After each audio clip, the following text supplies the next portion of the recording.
নমস্কার। শোনাচ্ছি অমর কথাশিল্পী সাহিত্যিক শরৎচন্দ্র চট্টোপাধ্যায়ের শেষ প্রশ্ন, আজ উপন্যাসের পঞ্চম পর্ব। গল্প পাঠ ভালো লাগলে চ্যানেলটা সাবস্ক্রাইব করতে ভুলবেন না, আর শেষে অবশ্যই একটা লাইক দিয়ে যাবেন। নারী কল্যাণ সমিতি হইতে ফিরিয়া নীলিমা অবিনাশকে ধরিয়া পড়িল। মুখুজ্জে মশাই, কমলকে আমি একবার দেখব। আমার ভারী ইচ্ছে করে তাকে নেমন্তন্ন করে খাওয়াই। অবিনাশ আশ্চর্য হইয়া কহিলেন, তোমার সাহস তো কম নয় ছোট গিন্নি। শুধু আলাপ নয়, একেবারে নেমন্তন্ন করা। কেন, সে বাঘ না ভালো? তাকে এত ভয়টা কিসের? অবিনাশ বলিলেন, বাঘ ভালো কে দেশে মেলে না, নইলে তোমার হুকুমে তাদেরও নেমন্তন্ন করে আসতে পারি, কিন্তু একে নয়। অক্ষয় খবর পেলে আর রক্ষে থাকবে না, আমাকে দেশ ছাড়া করে ছাড়বে। নীলিমা কহিল, অক্ষয় বাবুকে আমি ভয় করি নে। অবিনাশ বলিলেন, তুমি না করলেও ক্ষতি নেই, আমি একা করলেই তার কাজ চলে যাবে। নীলিমা জিদ করিয়া বলিল, না, সে হবে না। তুমি না যাও, আমি নিজে গিয়ে তাকে আহ্বান করে আসব। কিন্তু আমি তো তাদের বাসাটা চিনি নে। নীলিমা কহিল, ঠাকুরপো চেনেন, আমি তাকে সঙ্গে নিয়ে যাব। তিনি তোমাদের মতো ভীতু লোক নন। একটু ভাবিয়া বলিল, তোমাদের মুখে যা শুনি তাতে শিবনাথ বাবুরই দোষ। তাকে তো আমি নেমন্তন্ন করতে চাই নে। আমি চাই কমলকে দেখতে, তার সঙ্গে আলাপ করতে। কমল যদি আসতে রাজি হয়, ম্যাজিস্ট্রেট সাহেবের স্ত্রী, তিনিও বলেছেন আসবেন, বুঝলে? অবিনাশ বুঝিলেন সমস্তই, কিন্তু স্পষ্ট করিয়া সম্মতি দিতে পারিলেন না, অথচ বাধা দিতেও ভরসা পাইলেন না। নীলিমাকে তিনি শুধু স্নেহ ও শ্রদ্ধা করিতেন তাই নয়, মনে মনে ভয় করিতেন। পরদিন সকালে হরেন্দ্রকে ডাকাইয়া আনিয়া নীলিমা কহিল, ঠাকুরপো, তোমাকে আরেকটি কাজ করে দিতে হবে। তুমি আইবুড়ো মানুষ, ঘরে বউ নেই যে সদাচারের নাম করে তোমার কান মলে দেবে। বাসায় তো থাকো, শুধু বাপ মা মরা একপাল ছাত্র নিয়ে, তোমার ভয়টা কিসের? হরেন্দ্র কহিল, ভয়ের কথা পরে হবে, কিন্তু করতে হবে কি? নীলিমা কহিল, কমলকে আমি দেখব, আলাপ করব, ঘরে এনে খাওয়াবো। তুমি কি ওদের বাসা চেনো? আমাকে সঙ্গে করে নিয়ে গিয়ে তাকে নেমন্তন্ন করে আসতে হবে। কখন যেতে পারবে বলো তো? হরেন্দ্র বলিল, যখনই হুকুম করবেন। কিন্তু বাড়িওয়ালা, সেজদা, ওর অভিপ্রায়টা কি? এই বলিয়া সে বারান্দার ওধারে অবিনাশকে দেখাইয়া দিল। তিনি ইজি চেয়ারে শুইয়া পায়োনিয়ার পড়িতেছিলেন। শুনিতে পাইলেন সমস্তই, কিন্তু সাড়া দিলেন না। নীলিমা বলিল, ওর অভিপ্রায় নিয়ে উনি থাকুন, আমার কাজ নেই। আমি ওর শালির বোন নই যে পতি পরমগুরুর গদা ঘুরিয়ে শাসন করবেন। আমার যাকে ইচ্ছা খাওয়াবো। ম্যাজিস্ট্রেটের বউ বলেছেন খবর পেলে তিনিও আসবেন। ওর ভালো না লাগে তখন আর কোথাও গিয়ে যেন সময়টা কাটিয়ে আসেন। অবিনাশ কাগজ হইতে মুখ না তুলিয়াই বলিলেন, কিন্তু কাজটা সমীচীন হবে না হরেন। কালকের ব্যাপারটা মনে আছে তো? আশুবাবুর মতো সদাশিব ব্যক্তিকেও সাবধান হতে হয়। হরেন্দ্র জবাব দিল না, এবং পাছে সেই লজ্জাকর টাকার কথাটা উঠিয়া পড়ে এবং নীলিমার কানে যায়, সেই ভয়ে সে প্রসঙ্গটা তাড়াতাড়ি চাপা দিয়া বলিল, তার চেয়ে বরঞ্চ একটা কাজ করুন না বৌদি, আমার বাসাতে তাকে নিমন্ত্রণ করে আনুন। আপনি হবেন গৃহকর্ত্রী। লক্ষ্মী ছাড়ার গৃহে একদিন লক্ষ্মীর আবির্ভাব হবে। আমার ছেলেগুলো দুটো ভালো মন্দ জিনিস মুখে দিয়ে বাঁচবে। নীলিমা অভিমানের সুরে বলিল, বেশ, তাই হোক ঠাকুরপো, আমিও ভবিষ্যতে খোঁটার জ্বালা থেকে নিস্তার পাব। অবিনাশ উঠিয়া বসিয়া বলিলেন, অর্থাৎ কেলেঙ্কারি তাহলে আর অবশিষ্ট থাকবে না, কারণ শিবনাথকে বাদ দিয়ে শুধু তাকে তোমার বাসায় আহ্বান করে নিয়ে যাওয়ার কোনো কৈফিয়তি দেওয়া যাবে না। তার চেয়ে বরঞ্চ মেয়েরা পরস্পরের সঙ্গে পরিচিত হতে চান, এই ঢের ভালো শোনাবে। কথাটা সত্যই যুক্তিসঙ্গত। তাই ইহাই স্থির হইল যে কলেজের ছুটির পরে হরেন্দ্র গাড়ি করিয়া নীলিমাকে লইয়া গিয়া কমলকে নিমন্ত্রণ করিয়া আসিবে। বৈকালে হরেন্দ্র আসিয়া জানাইল যে কষ্ট করিয়া আর যাবার প্রয়োজন নাই, কাল রাত্রে খাবার কথা তাকে বলা হইয়াছে, তিনি রাজি হইয়াছেন। নীলিমা উৎসুক হইয়া উঠিল। হরেন্দ্র কহিতে লাগিল, ফেরবার পথে হঠাৎ রাস্তার ওপরে দেখা, সঙ্গে মুটের মাথায় একটা মস্ত বাক্স। জিজ্ঞাসা করলাম, কি ওটা, কোথায় যাচ্ছেন? বললেন, যাচ্ছি একটু কাজে। তখন আপনার পরিচয় দিয়ে বললাম, বৌদি যে কাল সন্ধ্যার পরে আপনাকে নেমন্তন্ন করেছেন, নিতান্তই মেয়েদের ব্যাপার, যেতে হবে যে। একটুখানি চুপ করে থেকে বললেন, আচ্ছা। বললাম, কথা আছে আমাকে সঙ্গে নিয়ে বৌদি নিজে গিয়ে আপনাকে যথারীতি বলে আসবেন, কিন্তু তার আর প্রয়োজন আছে কি? একটুখানি হেসে বললেন, না। জিজ্ঞেস করলাম, কিন্তু একলা তো যেতে পারবেন না, কাল কখন এসে আপনাকে নিয়ে যাব? শুনে তেমনি হাসতে লাগলেন। বললেন, একলাই যেতে পারবো, অবিনাশবাবুর বাসা আমি চিনি। নীলিমা আর্দ্র হইয়া কহিল, মেয়েটি এদিকে কিন্তু খুব ভালো, ভারী নিরহংকার। পাশের ঘরে অবিনাশ কাপড় ছাড়িতে ছাড়িতে সমস্ত কান পাতিয়া শুনিতেছিলেন। অন্তরাল হইতেই প্রশ্ন করিলেন, আর সেই মুটের মাথায় মোটা বাক্সটা, তার ইতিহাস তো প্রকাশ করলে না ভায়া? হরেন্দ্র বলিল, জিজ্ঞাসা করিনি। করলে ভালো করতে, বোধহয় বিক্রি কিংবা বন্ধক দিতে যাচ্ছিলেন।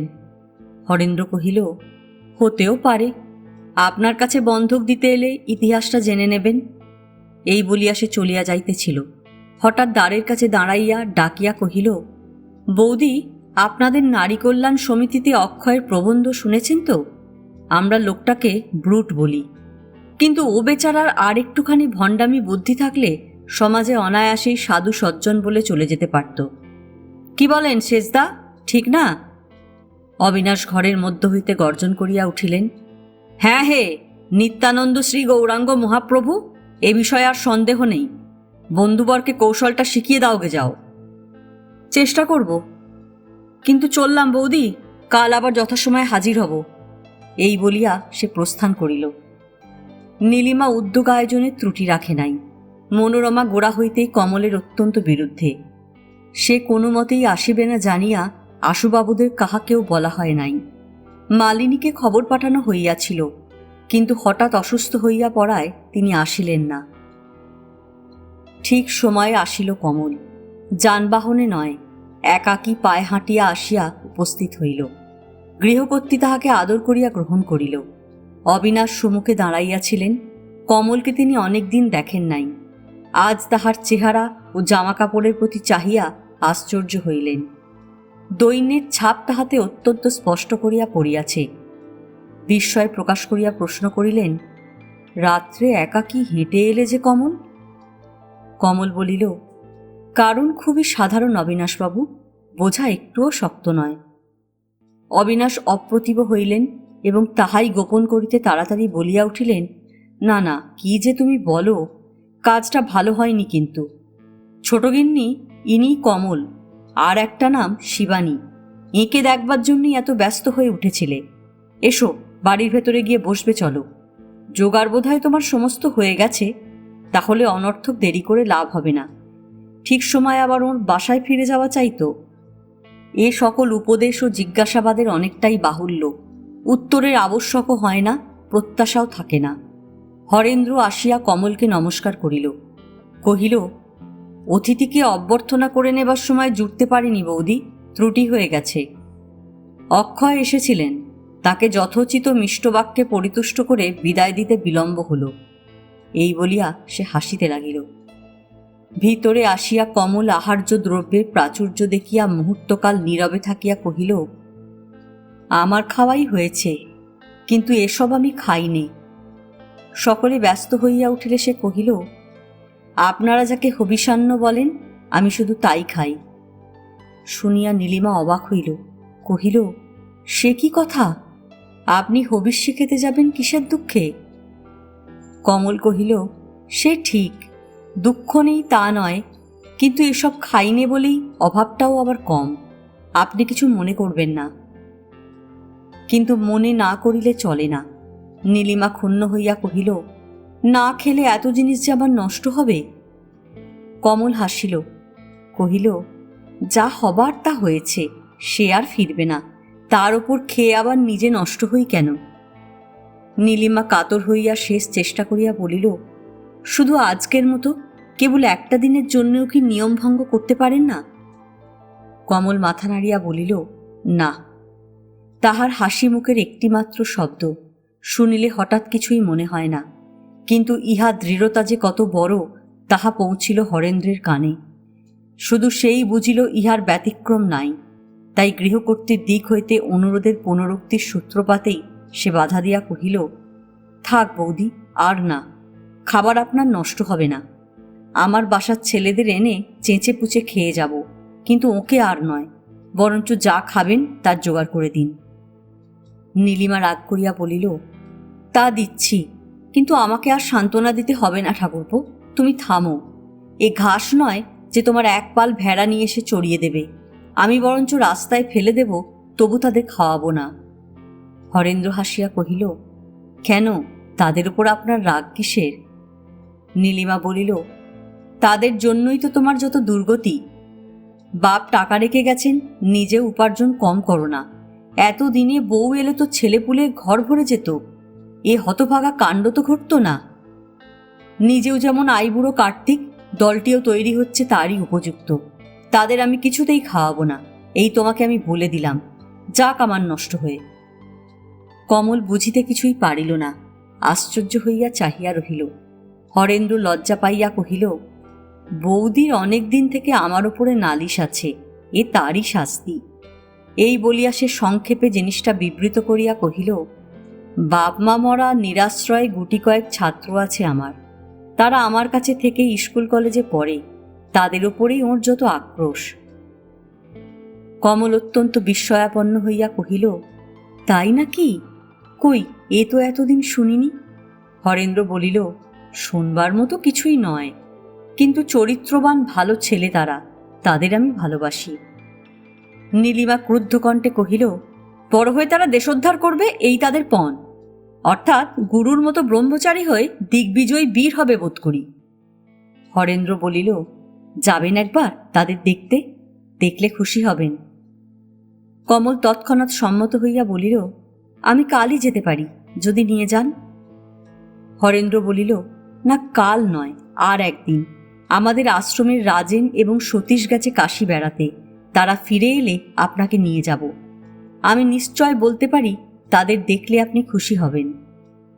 অবিনাশ সেইমাত্র আসিয়া দাঁড়াইয়াছিলেন, শুনিয়া চক্ষু বিস্ফারিত করিয়া কহিলেন, কতকগুলো লক্ষ্মী ছাড়ার আড্ডা বুঝি এরই মধ্যে আশ্রম হয়ে উঠল? কত ভণ্ডামি তুই জানিস হরেন? নীলিমা রাগ করিল, কহিল, এ তোমার অন্যায় মুখুজ্জে মশাই। ঠাকুরপো তো তোমার কাছে আশ্রমের চাঁদা চাইতে আসেননি যে ভণ্ড বলে গাল দিচ্ছ। নিজের খরচে পরের ছেলে মানুষ করাকে ভণ্ডামি বলে না, বরঞ্চ যারা বলে তাদেরই তাই বলে ডাকা উচিত। হরেন হাসিয়া বলিল, বৌদি, এই মাত্র যে আপনি নিজেই তাদের ভেড়ার পাল বলে তিরস্কার করছিলেন, এখন আপনারই কথার প্রতিধ্বনি করতে গিয়ে সেজদার ভাগ্যে এই পুরস্কার? নীলিমা কহিল, আমি বলছিলাম রাগে, কিন্তু উনি বলেন কোন লজ্জায়? ভণ্ডামির ধারণা আগে নিজের মধ্যে স্পষ্ট করে হয়ে উঠুক, তারপরে যেন পরকে বলতে যান। কমল জিজ্ঞাসা করিল, আপনার ছেলেরা তো সবাই স্কুল কলেজে পড়েন? হরেন বলিল, হ্যাঁ, প্রকাশ্যে তাই বটে। অবিনাশ কহিলেন, আর অপ্রকাশ্যে কি সব প্রাণায়াম, রেচক কুম্ভকের চর্চা করা হয়? সেটাও অমনি খুলে বলো। শুনিয়া সবাই হাসিল। নীলিমা অনুনয়ের সুরে কমলকে কহিল, মুখুজ্জে মশাইয়ের আজকের মেজাজ দেখে যেন ওর বিচার করে নেবেন না। মাঝে মাঝে মাথা ওর অনেক ঠান্ডা থাকে, নইলে বহু পূর্বেই আমাকে পালিয়ে বাঁচতে হতো। এই বলিয়া সে হাসিতে লাগিল। কোথায় একটুখানি যেন উত্তাপের বাষ্প জমিয়া উঠিতেছিল, এই স্নিগ্ধ পরিহাসটুকুর পরে যেন তাহা মিলাইয়া গেল। বামুন ঠাকুর আসিয়া জানাইল, কমলের খাবার তৈরি হইয়া গিয়াছে। অতএব তখনকার মতো আলোচনা স্থগিত রাখিয়া সকলকে উঠিতে হইল। ঘণ্টা দুই পরে আহার আদি সমাধা হইলে পুনরায় সকলে আসিয়া যখন বাহিরের ঘরে বসিলেন, কমল তখন পূর্ব প্রসঙ্গের সূত্র ধরিয়া প্রশ্ন করিল, ছেলেরা রেচক কুম্ভক না করুক, কলেজের পড়া মুখস্থ করা ছাড়াও তো কিছু করে, সে কি? হরেন্দ্র বলিল, করে, ভবিষ্যতে যাতে সত্যি মানুষ হতে পারে সে চেষ্টাতেও তাদের অবহেলা নাই। কিন্তু পায়ের ধুলো যেদিন পড়বে সেদিন সমস্ত বুঝিয়ে বলবো, আজ নয়। এই মেয়েটির প্রতি সম্মানের আতিশয্যে অবিনাশের গা জ্বলিতে লাগিল, কিন্তু তিনি চুপ করিয়াই রহিলেন। নীলিমা কহিল, আজ বলতেই বা বাধা কি ঠাকুরপো? তোমার শেখানোর পদ্ধতি না হয় নাই ভাঙলে, কিন্তু পুরাকালের ভারতীয় আদর্শে নিজের মতো করে যে তাদের ব্রহ্মচর্য শিক্ষা দিচ্ছ, এ কথা জানাতে দোষ কি? তোমার কাছে তো আমি আভাসে একদিন এই কথাই শুনেছিলাম। হরেন্দ্র সবিনয়ে বলিল, মিথ্যে শুনেছেন তাও তো বলছি নে বৌদি। বলিয়াই তাহার সেদিনের তর্কের ব্যাপারটা স্মরণ হইল। কমলের প্রতি চাহিয়া বলিল, আপনারও বোধ করি আমার কাছে সহানুভূতি নেই। কমল কহিল, কাজটা আপনার ঠিক কিনা জানলে তো বলা যায় না হরেনবাবু, কিন্তু পুরাকালের ছাঁচে তৈরি করে তোলাটাই যে সত্যিকারের মানুষের ছাঁচে গড়ে তোলা, এও তো যুক্তি নয়। হরেন্দ্র বলিল, কিন্তু সেই যে আমাদের ভারতের আদর্শ। কমল জবাব দিল, ভারতের আদর্শই যে চিরযুগের চরম আদর্শ, এই বাকে স্থির করে দিলে বলুন। অবিনাশ এতক্ষণ কথা কহেন নাই, রাগ চাপিয়া বলিলেন, চরম আদর্শ না হতে পারে কমল, কিন্তু এ আমাদের পূর্ব পিতামহগণের আদর্শ, ভারতবাসীর এই নিত্যকালের লক্ষ্য, এই তাদের একটিমাত্র চলবার পথ। হরেনের আশ্রমের ব্যাপার আমি জানি নে, কিন্তু সে এই লক্ষ্যই যদি গ্রহণ করে থাকে, আমি তাকে আশীর্বাদ করি। কমল কিছুক্ষণ নিঃশব্দে তাহার মুখের দিকে চাহিয়া থাকিয়া কহিল, জানি নে কেন মানুষের এ ভুল হয়, নিজেদের ছাড়া তারা যেন আর কোনো ভারতবাসীকে চোখে দেখতেই পায় না। আরও তো ঢের জাত আছে, তারা এই আদর্শ নেবে কেন? অবিনাশ কুপিত হইয়া কহিলেন, চুলোয় যাক তারা, আমার কাছে এ আবেদন নিষ্ফল। আমি শুধু নিজেদের আদর্শই স্পষ্ট করে দেখতে পেলে যথেষ্ট মনে করব। কমল ধীরে ধীরে বলিল, এ আপনার অত্যন্ত রাগের কথা অবিনাশবাবু, নইলে এত বড় অন্ধ ভাবতে আপনাকে আমার প্রবৃত্তি হয় না। একটুখানি থামিয়া বলিল, কিন্তু কি জানি, পুরুষেরা সবাই বুঝি শুধু এমনি করেই ভাবে। সেদিন অজিতবাবুর সুমুখেও হঠাৎ এই প্রসঙ্গই উঠে পড়েছিল। ভারতের সনাতন বৈশিষ্ট্য, তার স্বাতন্ত্র্য নষ্ট হবার উল্লেখে তার সমস্ত মুখ ব্যথায় ফ্যাকাশে হয়ে গেল। এতদিন তিনি ছিলেন উৎকট স্বদেশী, আজও মনে মনে হয়তো তাই আছেন। এর সম্ভাবনা তাঁর কাছে কেবল প্রলয়ের নামান্তর। এই বলিয়া সে একটা দীর্ঘ নিঃশ্বাস মোচন করিল। অবিনাশ কি একটা বোধহয় জবাব দিতেছিলেন, কিন্তু কমল সেদিকে দিকপাত না করিয়াই বলিতে লাগিল, কিন্তু আমি ভাবি এতে ভয় কিসের? বিশেষ কোনো একটা দেশে জন্মেছি বলে তারই নিজস্ব আচার আচরণ চিরদিন আঁকড়ে থাকতে হবে কেন? গেলই বা তার বিশেষত্ব নিঃশেষ হয়ে, এতই কি মমতা? বিশ্বের সকল মানব যদি একই চিন্তা, একই ভাব, একই বিধিনিষেধের ধ্বজা বয়ে দাঁড়ায়, কি তাতে ক্ষতি? ভারতীয় বলে চেনা যাবে না, এই তো ভয়। নাই বা গেল চেনা, বিশ্বের মানব জাতির একজন বলে পরিচয় দিতে তো কেউ বাধা দেবে না, তার গৌরবই বা কি কম? অবিনাশ সহসা জবাব খুঁজিয়া না পাইয়া বলিলেন, কমল, তুমি যা বলছো নিজে তার অর্থ বোঝো না, এতে মানুষের সর্বনাশ হবে। কমল উত্তর দিল, মানুষের হবে না অবিনাশবাবু, যারা অন্ধ তাদের অহংকারের সর্বনাশ হবে। অবিনাশ কহিল, এসব নিছক শিবনাথের কথা। কমল কহিল, তা তো জানি নে, তিনিও কথা বলেন। এবার অবিনাশ আত্মবিস্মৃত হইলেন, বিদ্রুপে মুখ কালো করিয়া বলিলেন, খুব জানো, কথাগুলি মুখস্থ করেছ আর জানো না কার? তাহার এই কদর্য দৃঢ়তার জবাব কমল দিল না, দিল নীলিমা। কহিল, কথা যারই হোক মুখুজ্জে মশাই, মাস্টারগিরি কাজে কড়া কথার ধমক দিয়ে ছাত্রের মুখ বন্ধ করা যায়, কিন্তু তাতে সমস্যার সমাধান হয় না। প্রশ্নের জবাব না দিতে পারলে তো লজ্জা নেই, কিন্তু ভদ্রতা লঙ্ঘন করায় লজ্জা আছে। কিন্তু ঠাকুরপো, একটা গাড়ি ডাকতে পাঠাও না ভাই, তোমাকে কিন্তু গিয়ে পৌঁছে দিতে হবে। তুমি ব্রহ্মচারী মানুষ, তোমাকে সঙ্গে দিতে তো আর ভয় নেই। এই বলিয়া সে কটাক্ষে অবিনাশের প্রতি চাহিয়া বলিল, মুখুজ্জে মশাইয়ের মুখের চেহারা যেরকম মিষ্টি হয়ে উঠছে, তাতে বিলম্ব করা সঙ্গত হবে না। অবিনাশ গম্ভীর হইয়া কহিলেন, বেশ তো, তোমরা বসে গল্প করো না, আমি শুতে চললাম। বলিয়া উঠিয়া গেলেন। চাকর গাড়ি ডাকিতে গিয়াছিল। হরেন্দ্র কমলকে উদ্দেশ্য করিয়া বলিল, আমার আশ্রমে কিন্তু একদিন যেতে হবে, সেদিন আনতে গেলে কিন্তু না বলতে পারবেন না। কমল সহাস্যে কহিল, ব্রহ্মচারীদের আশ্রমে আমাকে কেন হরেনবাবু? নাইবা গেলাম। না, সে হবে না। ব্রহ্মচারী বলে আমরা ভয়ানক কিছু নই, নিতান্তই সাদাসিদে। গেরুয়াও পরিনে, জটা বলকলও ধারণ করিনি। সাধারণের মাঝখানে আমরা তাদের সঙ্গেই মিশে আছি। কিন্তু সেও তো ভালো নয়। অসাধারণ হয়েও সাধারণের মধ্যে আত্মগোপনের চেষ্টা আর এক রকমের জোচ্চুরি। বোধহয় অবিনাশবাবু একেই বলছিলেন ভণ্ডামি।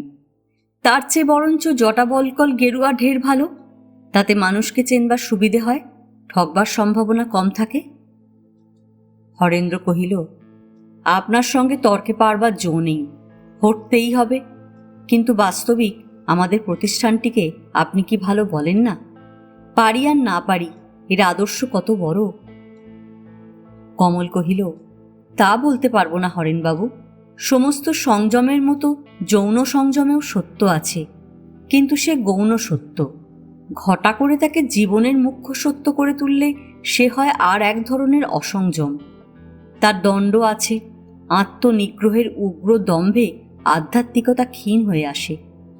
বেশ, আমি যাব আপনার আশ্রমে। হরেন্দ্র বলিল, যেতেই হবে, না গেলে আমি ছাড়ব না। কিন্তু একটা কথা বলে রাখি, আমাদের আড়ম্বর নেই, ঘটা করে আমরা কিছুই করি নে। সহসা নীলিমাকে দেখাইয়া কহিল, আমার আদর্শ উনি, ওর মতোই আমরা সহজের পথিক।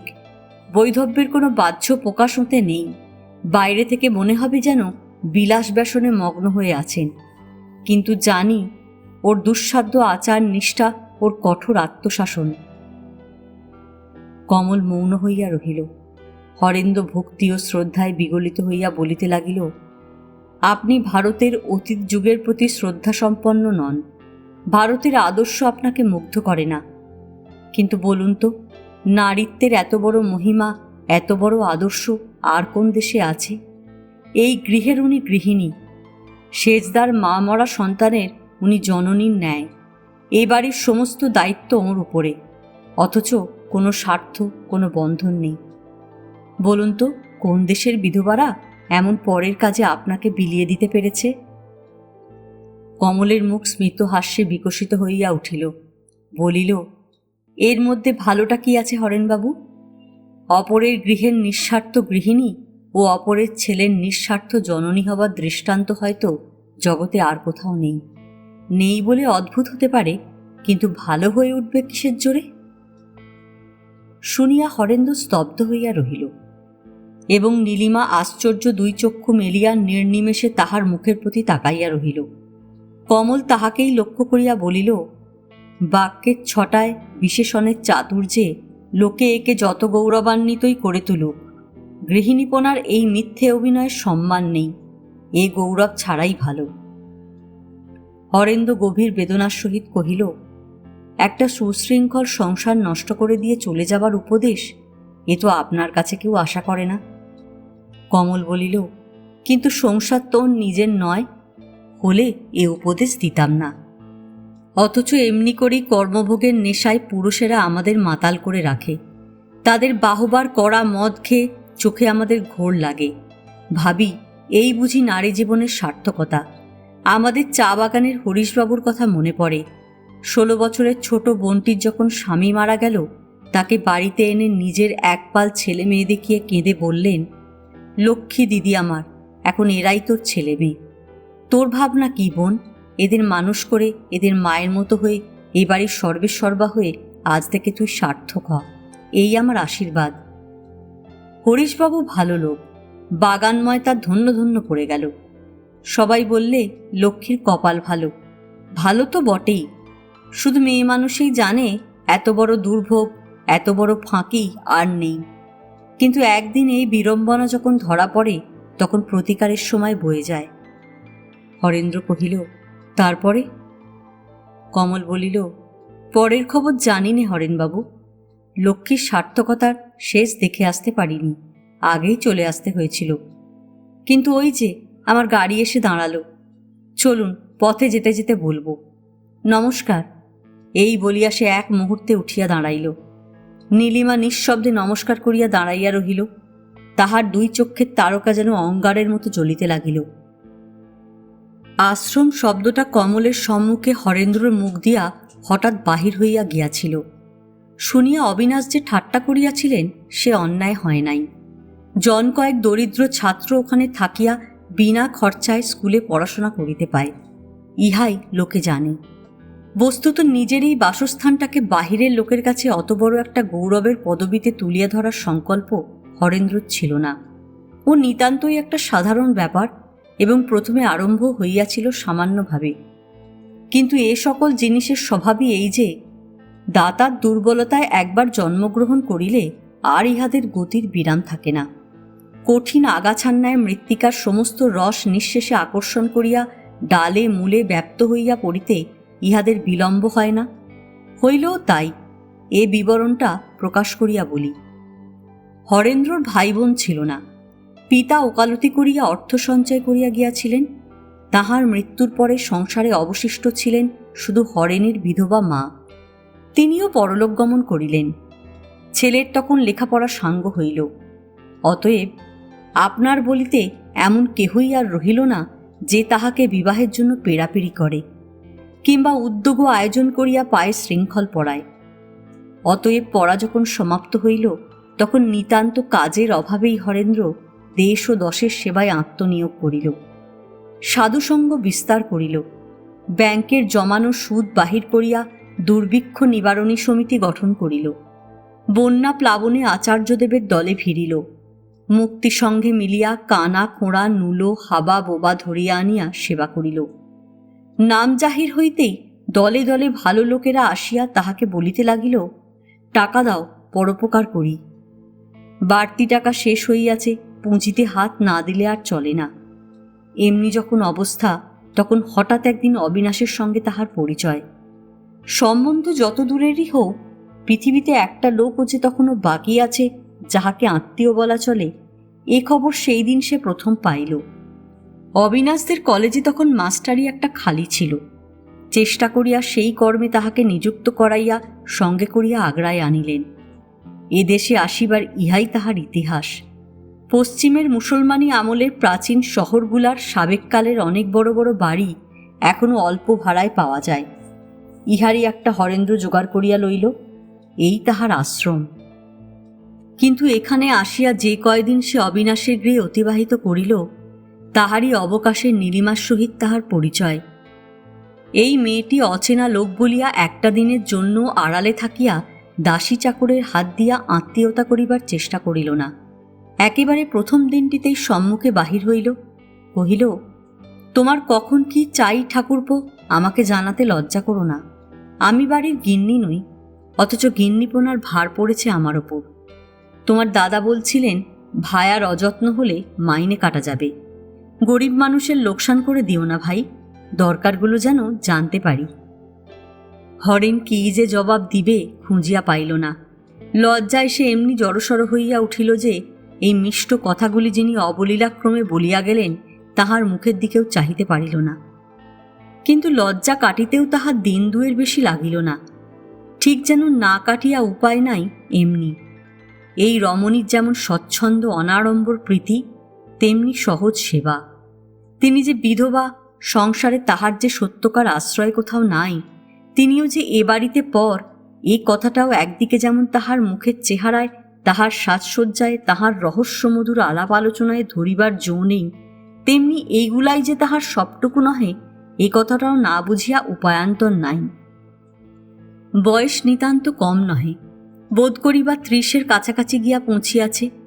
এই বয়সের সমুচিত গাম্ভীর্য হঠাৎ খুঁজিয়া পাওয়া দায়।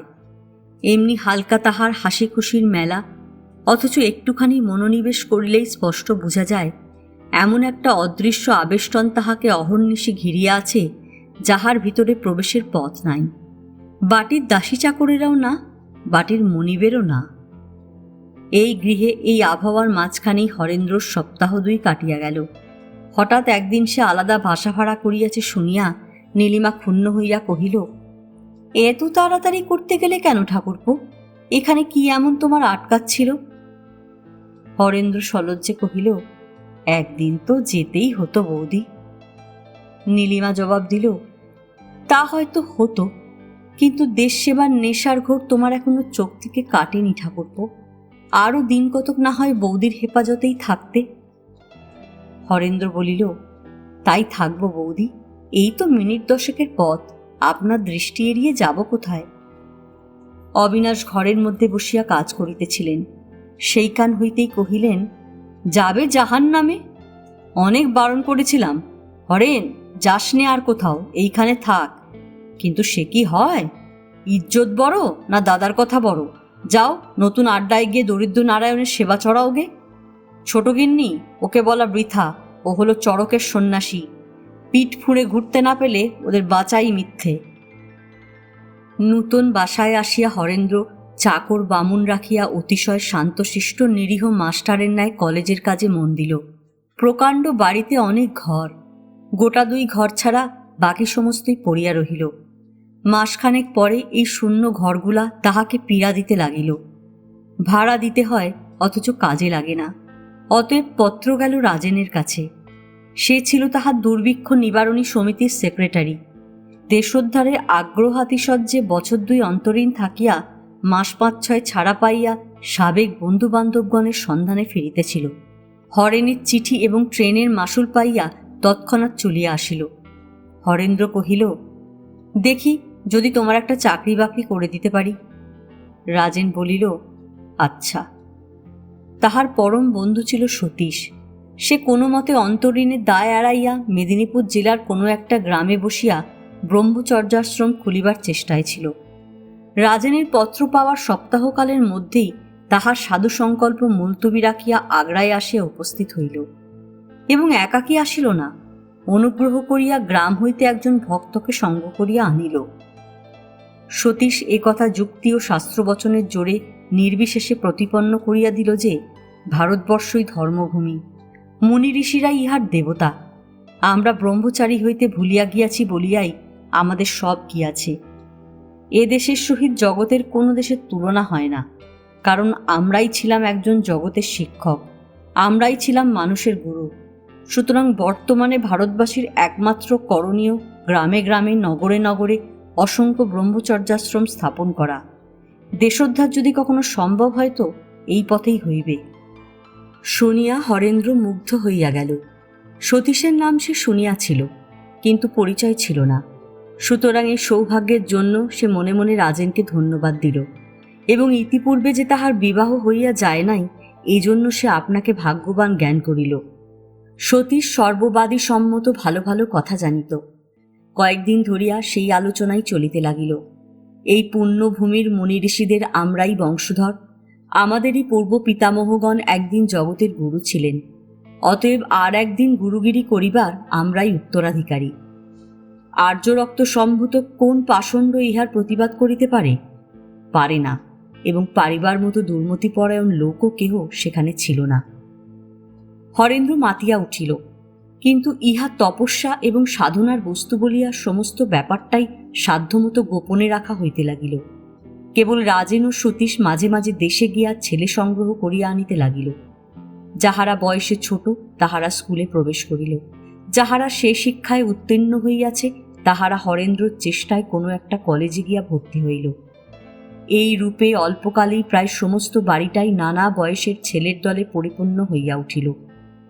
বাহিরের লোকে বিশেষ কিছু জানিতও না, জানিবার চেষ্টাও করিত না। শুধু এইটুকুই সকলে ভাষা ভাষা রকমের শুনিতে পাইল যে হরেন্দ্রর বাসায় থাকিয়া কতকগুলি দরিদ্র বাঙালির ছেলেরা লেখাপড়া করে। ইহার অধিক অবিনাশও জানিত না, নীলিমাও না। সতীশের কঠোর শাসনে বাসায় মাছ মাংস আসিবার জো নাই। ব্রাহ্ম মুহূর্তে উঠিয়া সকলকে স্তোত্রপাঠ, ধ্যান, প্রাণায়াম প্রভৃতি শাস্ত্রবিহিত প্রক্রিয়া সম্পন্ন করিতে হয়। পরে লেখাপড়া ও নিত্যকর্ম। কিন্তু কর্তৃপক্ষদের ইহাতেও মন উঠিল না। সাধন মার্গ ক্রমশ কঠোরতর হইয়া উঠিল। বামুন পলাইল, চাকরদের জবাব দেওয়া হইল। অতএব এ কাজগুলাও পালা করিয়া ছেলেদের ঘাড়ে পড়িল। কোনোদিন একটা তরকারি হয়, কোনোদিন বা তাহাও হইয়া উঠে না। ছেলেদের পড়াশোনা গেল, স্কুলে তাহারা বকুনি খাইতে লাগিল, কিন্তু কঠিন বাধা নিয়মের শৈথিল্য ঘটিল না, এমনি কড়াকড়ি। কেবল একটা অনিয়ম ছিল, বাহিরে কোথাও আহারের নিমন্ত্রণ জুটিলে নীলিমার কি একটা ব্রত উদযাপন উপলক্ষে এই ব্যতিক্রম হরেন্দ্র জোর করিয়া বহাল করিয়াছিল। এছাড়া আর কোথাও কোনো মার্জনা ছিল না। ছেলেদের খালি পা, রুক্ষ মাথা, পাছে কোথাও কোনো ছিদ্রপথে বিলাসিতা অনধিকার প্রবেশ করে, সেদিকে সতীশের অতি সতর্ক চক্ষু অনুক্ষণ প্রহরা দিতে লাগিল। মোটামুটি এইভাবেই আশ্রমের দিন কাটিতেছিল। সতীশের তো কথাই নাই, হরেন্দ্রর মনের মধ্যেও শ্লাঘার অবধি রহিল না। বাহিরে কাহারও কাছে তাহারা বিশেষ কিছুই প্রকাশ করিত না, কিন্তু নিজেদের মধ্যে হরেন্দ্র আত্মপ্রসাদ ও পরিতৃপ্তির উচ্ছ্বসিত আবেগে প্রায় এই কথাটা বলিত যে একটা ছেলেকেও যদি সে মানুষ করিয়া তুলিতে পারে তো এ জীবনে চরম সার্থকতা লাভ করিয়াছে মনে করিবে। সতীশ কথা কহিত না, বিনয় মুখখানি শুধু আনত করিত। শুধু একটা বিষয়ে হরেন্দ্র এবং সতীশ উভয় পীড়াবোধ করিতেছিল। কিছুদিন হইতে উভয় অনুভব করিতেছিল যে রাজেনের আচরণ পূর্বের মতো আর নাই। আশ্রমের কোনো কাজেই সে আর গা দেয় না। সকালের সাধন ভজনের নিত্যকর্মে এখন সে প্রায় অনুপস্থিত থাকে। জিজ্ঞাসা করিলে বলে শরীর ভালো নাই, অথচ শরীর ভালো না থাকার বিশেষ কোনো লক্ষণও দেখা যায় না। কি তাহার নালিশ, কেন সে এমন হইতেছে প্রশ্ন করিয়াও জবাব পাওয়া যায় না। কোনোদিন হয়তো প্রভাতেই কোথাও চলিয়া যায়, সারাদিন আসে না। রাত্রে যখন বাড়ি ফেরে তখন এমনি তাহার চেহারা যে কারণ জিজ্ঞাসা করিতে হরেন্দ্ররও সাহস হয় না। অথচ এই সকল একান্তই আশ্রমের নিয়ম বিরুদ্ধ। একা হরেন্দ্র ব্যতীত সন্ধ্যার পরে কাহারও বাহিরে থাকিবার জো নাই। এ কথা রাজেন ভালো করিয়াই জানে, অথচ গ্রাহ্য করে না। আশ্রমের সেক্রেটারি সতীশ শৃঙ্খলা রক্ষার ভার তাহারই উপরে। এই সকল অনাচারের বিরুদ্ধে সে হরেন্দ্রর কাছে ঠিক যে অভিযোগ করিত তাহা নয়, কিন্তু মাঝে মাঝে আভাসে ইঙ্গিতে এমন ভাব প্রকাশ করিত যে ইহাকে আশ্রমে রাখা ঠিক সঙ্গত হইতেছে না, ছেলেরা বিগড়াইতে পারে। হরেন নিজেও যে না বুঝিত তাহা নহে, কিন্তু মুখ ফুটিয়া বলিবার সাহস তাহার ছিল না। একদিন সমস্ত রাত্রি তাহার দেখা নাই। সকালে যখন সে বাড়ি ফিরিল তখন এই লইয়াই একটা রীতিমতো আলোচনা চলিতে লাগিল। হরেন্দ্র বিস্মিত হইয়া কহিল, ব্যাপার কি রাজেন, কাল ছিলে কোথায়? সে একটুখানি হাসিবার চেষ্টা করিয়া বলিল, একটা গাছতলায় পড়েছিলাম। গাছতলায়? গাছতলায় কেন? অনেক রাত হয়ে গেল, আর ডাকাডাকি করে আপনাদের ঘুম ভাঙালাম না। বেশ, অত রাত্রি বা হলো কেন? এমনি ঘুরতে ঘুরতে। এই বলিয়া সে নিজের ঘরে চলিয়া গেল। সতীশ নিকটে ছিল। হরেন জিজ্ঞাসা করিল, কি কাণ্ড বলো তো? সতীশ বলিল, আপনাকেই কথা কাটিয়ে চলে গেল, গ্রাহ্য করলে না, আর আমি জানব কি করে? তাই তো হে, এতটা তো ভালো নয়। সতীশ মুখ ভারী করিয়া খানিকক্ষণ চুপ করিয়া থাকিয়া বলিল, আপনি তো একটা কথা জানেন, পুলিশ ওকে বছর 2 জেলে রেখেছিল। হরেন বলিল, জানি, কিন্তু সে তো মিথ্যে সন্দেহের উপর, ওর তো কোনো সত্যিকার দোষ ছিল না। সতীশ কহিল, আমি শুধু ওর বন্ধু বলেই জেলে যেতে যেতে রয়ে গিয়েছিলাম। পুলিশের সুদৃষ্টি ওকে আজও ছাড়েনি। হরেন কহিল, অসম্ভব নয়। প্রত্যুত্তরে সতীশ একটুখানি বিষাদের হাসি হাসিয়া কহিল, আমি ভাবি ওর থেকে আমাদের আশ্রমের ওপরে না তাদের মায়া জন্মায়। শুনিয়া হরেন চিন্তিত মুখে চুপ করিয়া রহিল। সতীশ নিজেও খানিকক্ষণ নীরবে থাকিয়া সহসা জিজ্ঞাসা করিল, আপনি বোধহয় জানেন যে রাজেন ভগবান পর্যন্ত বিশ্বাস করে না? হরেন আশ্চর্য হইয়া বলিল, কই না। সতীশ কহিল, আমি জানি সে করে না। আশ্রমের কাজকর্ম বিধিনিষেধের প্রতিও তার তিলার্ধ শ্রদ্ধা নেই। আপনি বরঞ্চ কোথাও তার একটা চাকরি বাকরি করে দিন। হরেন্দ্র কহিল, চাকরি তো গাছের ফল নয় সতীশ, যে ইচ্ছে করলেই পেরে হাতে দেব, তার জন্য যথেষ্ট চেষ্টা করতে হয়। সতীশ বলিল, তাহলে তাই করুন। আপনি যখন আশ্রমের প্রতিষ্ঠাতা এবং প্রেসিডেন্ট এবং আমি এর সেক্রেটারি, তখন সকল বিষয়ে আপনার গোচর করাই আমার কর্তব্য। আপনি ওকে অত্যন্ত স্নেহ করেন এবং সে আমারও বন্ধু, তাই তার বিরুদ্ধে কোনো কথা বলতে এতদিন আমার প্রবৃত্তি হয়নি, কিন্তু এখন আপনাকে সতর্ক করে দেওয়াও আমি কর্তব্য মনে করি। হরেন মনে মনে ভীত হইয়া কহিল, কিন্তু আমি জানি তার নির্মল চরিত্র। সতীশ ঘাড় নাড়িয়া বলিল, হ্যাঁ, এদিক দিয়ে অতি বড় শত্রুও তার দোষ দিতে পারে না। রাজেন আজীবন কুমার, কিন্তু সে ব্রহ্মচারীও নয়। আসল কারণ স্ত্রীলোক বলে সংসারে যে কিছু আছে এ কথা ভাববারও তার সময় নেই। এই বলিয়া সে ক্ষণকাল মৌন থাকিয়া কহিল, তার চরিত্রের অভিযোগ আমি করিনি, সে অস্বাভাবিক রকমের নির্মল, কিন্তু। হরেন প্রশ্ন করিল, তবুও তোমার কিন্তুটা কি? সতীশ বলিল, কলকাতার বাসায় আমরা দুজনে এক ঘরে থাকতাম। ও তখন ক্যাম্পবেল মেডিকেল স্কুলের ছাত্র এবং বাসায় বিএসসি পড়ত। সবাই জানতো ওই ফার্স্ট হবে, কিন্তু এক্সামিনের আগে হঠাৎ কোথায় চলে গেল। হরেন্দ্র বিস্মিত হইয়া জিজ্ঞাসা করিল, ও কি ডাক্তারি পড়তো নাকি? কিন্তু আমাকে যে বলেছিল ও শিবপুর ইঞ্জিনিয়ারিং কলেজে ভর্তি হয়েছিল, কিন্তু পড়াশোনা ভয়ানক শক্ত বলে ওকে পালিয়ে আসতে হয়েছিল। সতীশ কহিল, কিন্তু খোঁজ নিলে দেখতে পাবেন কলেজের থার্ড ইয়ারে সেই হয়েছিল প্রথম, অথচ বিনা কারণে চলে আসায় কলেজের সমস্ত মাস্টাররাই অত্যন্ত দুঃখিত হয়েছিল। ওর পিসিমা বড়লোক, তিনি পড়ার খরচ দিচ্ছিলেন, এই ব্যাপারে বিরক্ত হয়ে টাকা বন্ধ করলেন। তারপরেই বোধহয় আপনার সঙ্গে ওর পরিচয়। বছর 2 ঘুরে ঘুরে যখন ফিরে এলো, তখন পিসিমা তারই মত নিয়ে তাকে ডাক্তারি স্কুলে ভর্তি করে দিলেন। ক্লাসে প্রত্যেক বিষয়েও ফার্স্ট হচ্ছিল, অথচ বছর 3 পরে হঠাৎ একদিন ছেড়ে দিলে। ওই এক ছুতো, ভারী শক্ত, ও আমি পেরে উঠব না, ছেড়ে দিয়ে আমার বাসায় আমার ঘরে এসে আড্ডা নিলে। বললে ছেলে পড়িয়ে বিএসসি পাশ করে কোথাও কোনো গ্রামে গিয়ে মাস্টারি করে কাটাবো। আমি বললাম, বেশ তাই করো। তারপরে দিন 15 নাওয়া খাওয়ার সময় নেই, চোখের ঘুম কোথায় গেল তার ঠিকানা নেই। এমনি পড়ায় পড়লে যে সে এক আশ্চর্য ব্যাপার। সবাই বললে, এ না হলে কি আর কেউ প্রত্যেক বিষয়ে প্রথম হতে পারে? হরেন এসব কিছুই জানিত না। রুদ্ধ নিঃশ্বাসে কহিল, তারপরে? সতীশ কহিল, তারপরে যা আরম্ভ করলে সেও এমনি অদ্ভুত। বই আর ছুঁলে না। কোথায় রইল তার খাতা পেন্সিল, কোথায় রইল তার নোটবুক, কোথায় যায় কোথায় থাকে পাত্তাই পাওয়া যায় না।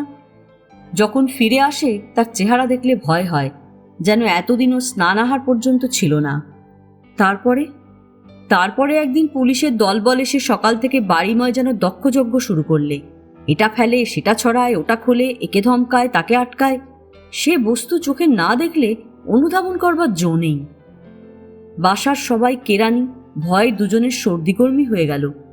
সবাই ভাবলাম আর রক্ষে নেই, পুলিশের লোকে আজ আমাদের সবাইকে ধরে বোধহয় ফাঁসি দেবে। তারপরে বিকেল নাগাদ রাজেনকে আর রাজেনের বন্ধু বলে আমাকে ধরে নিয়ে তারা বিদায় হলো। আমাকে দিলে দিন 4 পরে ছেড়ে, কিন্তু তার উদ্দেশ্য আর পাওয়া গেল না। ছাড়বার সময় সাহেব দয়া করে বারবার স্মরণ করিয়ে দিলেন যে, 1 স্টেপ, অনলি 1 স্টেপ। তোমার বাসার ঘর আর এই জেলের মধ্যে ব্যবধান রইল শুধু 1 স্টেপ। গো। গঙ্গা স্নান করে কালীঘাটে মা কালীকে দর্শন করে বাসায় ফিরে এলাম। সবাই বললে, সতীশ তুমি ভাগ্যবান।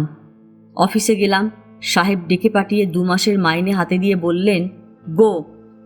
শুনলাম ইতিমধ্যে আমার অনেক খোঁজ তল্লাশি হয়ে গেছে। হরেন্দ্র স্তব্ধ হইয়া রহিল। কিছুক্ষণ এইভাবে থাকিয়া শেষে ধীরে ধীরে কহিল, তাহলে কি তোমার নিশ্চয় বোধ হয় যে রাজেন?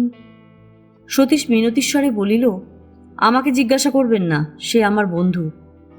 হরেন খুশি হইল না, কহিল, আমারও তো সে ভাইয়ের মতো। সতীশ কহিল, একটা কথা ভেবে দেখবার যে তারা আমাকে বিনা দোষে লাঞ্ছনা করেছে সত্যি, কিন্তু ছেড়েও দিয়েছে। হরেন বলিল, বিনা দোষে লাঞ্ছনা করাটাও তো আইন নয়। যারা তা পারে তারা এই বা পারবে না কেন? এই বলিয়া সে তখনকার মতো কলেজে চলিয়া গেল। কিন্তু মনের মধ্যে তাহার ভারী অশান্তি লাগিয়া রহিল। শুধু কেবল রাজেনের ভবিষ্যৎ চিন্তা করিয়াই নয়, দেশের কাজে দেশের ছেলেদের মানুষের মতো মানুষ করিয়া তুলিতে এই যে সে আয়োজন করিয়াছে, পাছে তাহা অকারণে নষ্ট হইয়া যায়।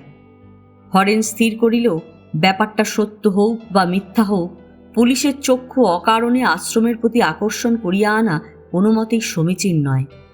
বিশেষত সে যখন স্পষ্টই এখানকার নিয়ম লঙ্ঘন করিয়া চলিতেছে, তখন কোথাও চাকরি করিয়া দিয়া হোক বা যে কোনো অজুহাতে হোক, তাহাকে অন্যতর সরাইয়া দেওয়াই বাঞ্ছনীয়।